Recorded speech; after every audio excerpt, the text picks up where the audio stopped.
So if you look through my collection of retro games, you'll notice that there's one Super Nintendo game that looks a little bit different than the others. Let me show you. Super Nintendo, and then we go over here and you got this. This is a game from the Japanese Super Nintendo called the Super Famicom, which I happen to have right here. Let's open it up and see how it's different. First, let's take the top of the box off. And we have the controllers, 2 connections, and the console. Oh yeah, and the manual, but it's all in Japanese, so I can't really read it, but there are some really nice diagrams I can follow. Anyway, here's what the console looks like, and here's what it looks like compared to the US Super Nintendo. Here's a comparison of the same game in Japan and America. And I gotta be honest, I love the United States Super Nintendo, but the Japanese version did get the better design. But don't let the designs fool you, they're pretty much the same console. Here's a US controller, and it fits right into the Japanese Super Famicom. In fact, there's even a way to get these games to play in the American version if you clip off 2 plastic clips inside the cartridge slot. At first I was scared to plug in this AC adapter because it's Japanese and they use a different voltage system, but it works just fine in American outlets.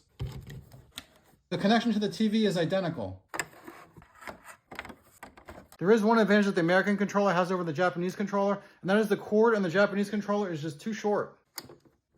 Here's what I mean. Here's the one controller, and the American controller is over twice as long. And now that everything's set up, I just need to put in the game, turn on the TV, and flip on the power. And at first it may look just like the Super Mario World that you're used to, but when you hit start, you'll see we now have some Japanese text. And you'll notice that in the level names too. But other than that, the game is identical, and now I'm ready to play.